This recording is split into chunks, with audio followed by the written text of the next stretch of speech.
Em 1920, um dos inventores mais polêmicos da história, o Thomas Edison, disse numa entrevista que estava criando uma espécie de necrofone, um telefone que seria possível se comunicar com os mortos. E isso gerou aí uma grande polêmica na época e eu acho que esse projeto nem chegou a ir muito à frente. Porém, eu acho que isso mostra que os seres humanos eles sempre tiveram esse desejo e essa curiosidade em juntar elementos da tecnologia com um mundo sobrenatural. Então, no vídeo de hoje, eu vou estar falando um pouco sobre o techno-horror, que é aí um gênero da ficção científica que vai envolver vários tipos diferentes de tecnologia e esses elementos do horror. Se você, assim como eu, conhecia um pouco ali do início da internet, sabe?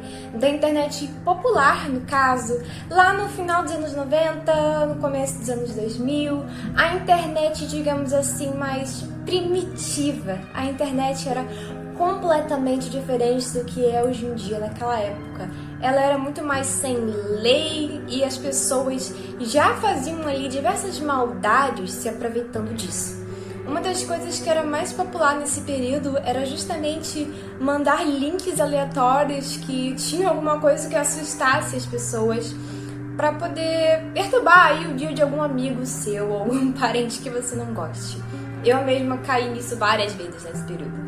Então, tinham correntes de e-mail, várias coisas, sabe? Essas correntes de comentário, por aí vai.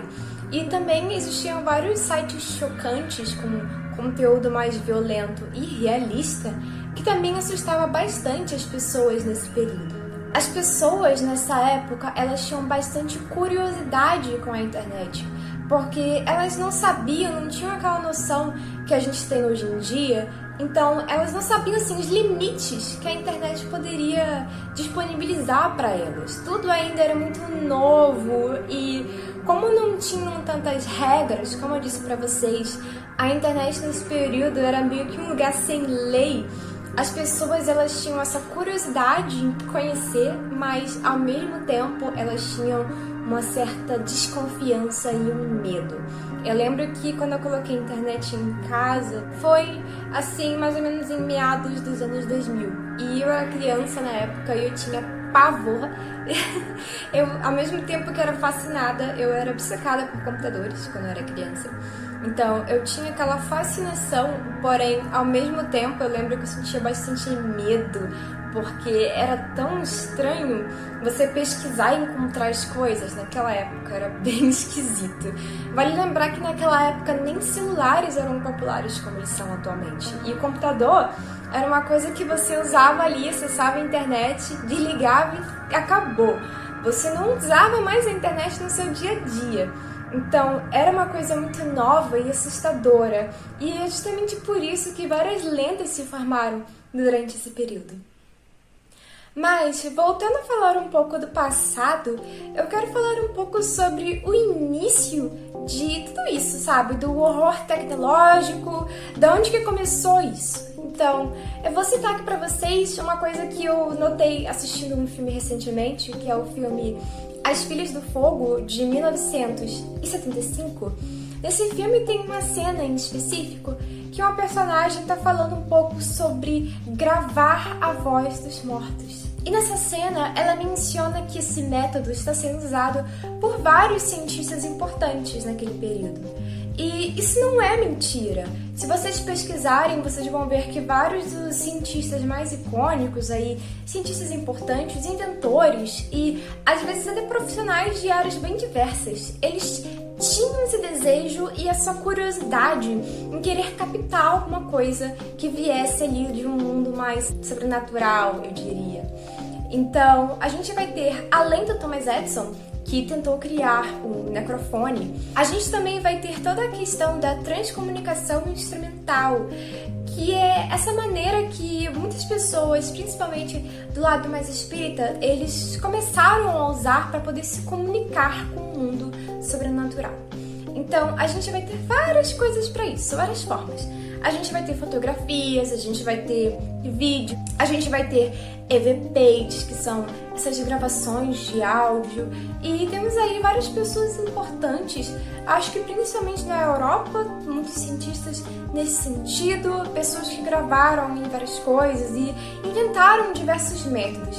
Se vocês pesquisarem na internet, no YouTube mesmo, sobre EVPs, vocês vão encontrar diversas gravações desse tipo, em diversos idiomas e em diversos períodos da história, o que é bem interessante. Isso prova que é um fenômeno que acontece praticamente no mundo todo, sabe? Não é algo exclusivo de um país apenas, mas até mesmo aqui no Brasil, se vocês pesquisarem, vocês vão encontrar pessoas que trabalham com esse tipo de coisa, ou pessoas que às vezes fazem isso até mesmo por hobby, por puro, interesse e entusiasmo, eu diria, em torno disso. Então, essa coisa de querer captar algo estranho, algo desse outro mundo, não é algo novo, tá?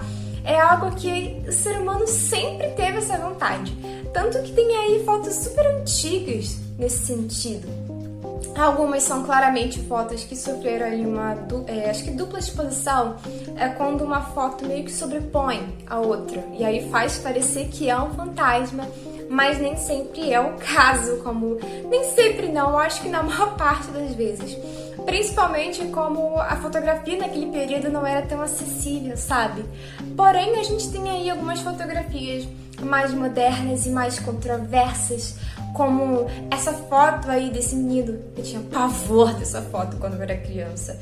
Ela marcou bastante esse sentido das aparições de fantasmas em fotografias e tudo mudou depois dela, com certeza. Então, isso pra vocês terem uma noção de que esse tipo de coisa, ele também vai um pouco para não ficção e ele gera aí várias obras que foram inspiradas depois desses estudos científicos, porque realmente existiram.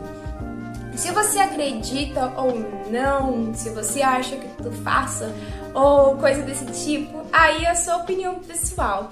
E muitos cientistas às vezes concordam, às vezes não. Então, a verdade mesmo é que não tem como comprovar 100% que todas essas coisas são farsas. E também não tem como comprovar 100% que todas essas coisas são reais. Então, vai de cada um, da experiência própria ou das crenças aí religiosas, tá? Eu não vou chegar aqui e dizer, é mentira. Até porque eu acredito em alguns casos assim. Essas gravações envolvendo fotos e vídeos se tornaram extremamente populares na internet. Quando a internet começou a ser acessível, essa era uma das coisas que as pessoas mais tinham curiosidade de pesquisar. Eu lembro que quando eu comecei a ter acesso à internet, quando eu era criança, mesmo morrendo de medo, esse assunto era um dos que eu mais pesquisava na internet. Quem nunca, né, fez isso? Fala sério. Então, pessoal, isso não vai ficar por aí. Vão ter várias inspirações que vão surgir por causa disso. E eu quero falar um pouco sobre alguns games que também abordam um pouco desse techno-horror. A gente tem aí um dos maiores clássicos da era do PlayStation 2, como Fatal Frame, e a gente vai ter games de diversas épocas. Também vamos ter alguns jogos mais antigos do que Fatal Frame, como, por exemplo, o jogo de 1996, I Have No Mouth and I Must Scream. Me perdoem se eu tiver pronunciado errado, tá, pessoal? É um jogo que foi inspirado num conto aí literário do autor Harlan Ellison. Perdoe-me novamente se eu tiver pronunciado errado. E ele também aborda não só o techno-horror, mas um pouco do existencialismo. Ele é tão complexo que não tem como eu resumir aqui sobre ele, então se vocês tiverem curiosidade e interesse, talvez um dia eu faça um vídeo só sobre ele. Que legal, pessoal? E essa questão também do horror tecnológico, ela não vai ficar apenas nesse lado mais paranormal, mas ela também vai explorar aí outros nichos, como o body horror, ou horror corporal, sabe? A gente vai ver um pouco disso até mesmo em alguns jogos como Warhammer, que tem ali um pouco até da tecnologia como divindade, que é um conceito que eu acho muito interessante no horror. E a gente também tem alguns jogos de gênero clássico, como Survival Horror, e que são recentes, como por exemplo o jogo Signions, que é um jogo de 2022 que também aborda bastante desse horror misturado com a tecnologia. Eu não cheguei a jogar ele, mas eu olhei ele um pouco por cima e ele lembra bastante vários jogos de terror dos anos 2000 e dos anos 90. E como ele está disponível na Steam, qualquer pessoa aí que tem um computador vai poder jogar ele, o que é bem legal, já que geralmente esses jogos desse padrão, a maior parte era muito exclusiva ali de PlayStation. Mas saber que ainda existe uma indústria para esse tipo de jogo de terror é maravilhoso. Pelo menos pra mim, que sou muito fã do gênero. E voltando aí a falar sobre cinema, a gente vai ter diversos filmes de diversas épocas que vão abordar isso. Se eu não me engano, desde o início do cinema já existia uma vontade de falar sobre essa coisa da tecnologia. Principalmente porque o cinema em si foi algo novo na época. Essa coisa de fazer filme também era algo assustador naquele período. Então é óbvio que o cinema iria e ainda explora bastante esses temas. Então, eu posso citar vários filmes para vocês. Alguns filmes que vão relacionar a tecnologia e a violência, como Tese, de 1996, e o Videodrome, que é de 1983. São dois filmes que vão ter uma mistura ali, de algumas coisas que parecem um pouco paranormais, e ao mesmo tempo um pouco dessa questão da violência, sabe? Do medo que as pessoas tinham da tecnologia ser usada para poder capturar coisas violentas e, sei lá, os jovens ficarem viciados nisso. O que, sinceramente, não é tão distante da realidade, já que, como eu disse para vocês, desde o início da internet, uma das coisas que as pessoas mais tinham curiosidade eram coisas mais mórbidas, sites chocantes e por aí vai. Então, esses filmes, eles, por mais que, lógico, eles sejam exagerados e tudo mais, eles ainda assim abordam uma coisa que acabou sendo um pouco realista em alguns aspectos. Um tipo de cinema que eu acho que se destaca bastante nesse gênero, com certeza, é o cinema asiático. A gente tem vários filmes icônicos, como Ringo ou O Chamado, aqui no Brasil, que é aquele filme clássico, né, da Samara, e em japonês eu acho que é Sadako, eu acho, que tem lá a questão das fitas, né, as pessoas assistem aquela fita e aí ficam com a maldição da Sadako. E esse tipo de coisa foi bem popular nessa época, essa crença de que fitas, às vezes filmes, CDs, qualquer coisa, tinham maldições relacionadas a eles. Tanto que eu acho que existe até uma lenda japonesa mesmo envolvendo uma música, um CD, uma coisa assim. Então, essa coisa da tecnologia popular, sabe, principalmente popular entre os jovens da época, estar associada a maldições e coisas assim. Acho que é até uma forma de assustar mesmo os jovens adolescentes daquele período. E não só isso, a gente também vai ter aí um cinema um pouco mais existencialista e melancólico, como Cairo, que é um filme que aborda bastante essa questão da novidade da internet, de como as pessoas vão passar a usar mais isso, os computadores, como as pessoas vão usar no dia a dia e no trabalho. E a gente também vai ver nesse filme um pouco sobre a solidão ali do início do século XXI, com todas aquelas tecnologias novas e a distância que existe entre as pessoas por causa disso, tá? E lógico, o filme também tem ali seus elementos sobrenaturais, que inclusive são fantásticos. Esse é um dos filmes mais assustadores que eu já assisti. Ele é um filme bem silencioso, mas mesmo ele sendo silencioso, ele consegue construir muito suspense mesmo, de você às vezes tampar o seu olho assim, não querer ver, que dá medo, cara.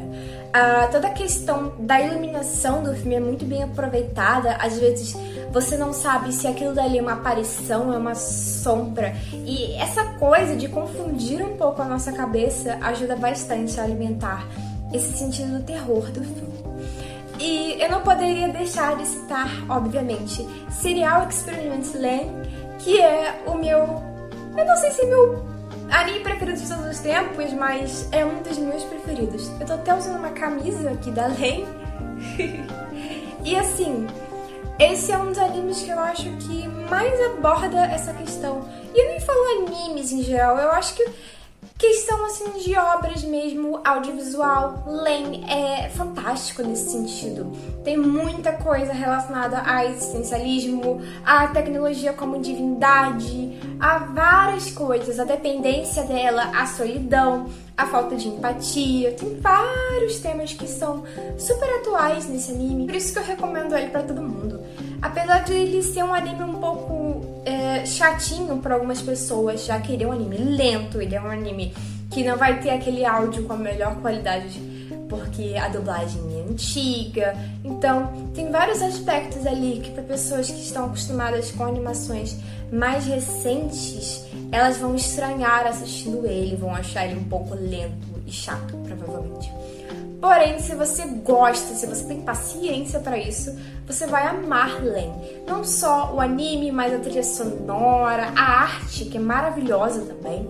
Então, tem vários aspectos nele que fazem dele, pra mim, um dos melhores animes já produzidos. E esse anime questiona bastante essa questão da internet com a realidade, sabe? O que é real e o que não é. E eu acho que isso é ótimo de se comentar hoje em dia, porque a gente tem toda a questão das inteligências artificiais atualmente, que estão super assustadoras, que estão substituindo os humanos em vários quesitos, e que a gente não sabe onde elas vão parar, e a gente não tem mais tanta noção se o que a gente está vendo é real ou não por causa disso. Então, um anime de 1998 conseguiu abordar alguns dos medos que nós temos atualmente, então, da tecnologia. E essa questão do que é real e o que não é gera bastante horror, e é um dos tipos de horror que eu mais gosto quando se trata da tecnologia. E, na verdade, como hoje em dia tá tudo tão complexo e você não sabe direito o que é real e o que não é, como que você tem certeza absoluta de que eu sou real?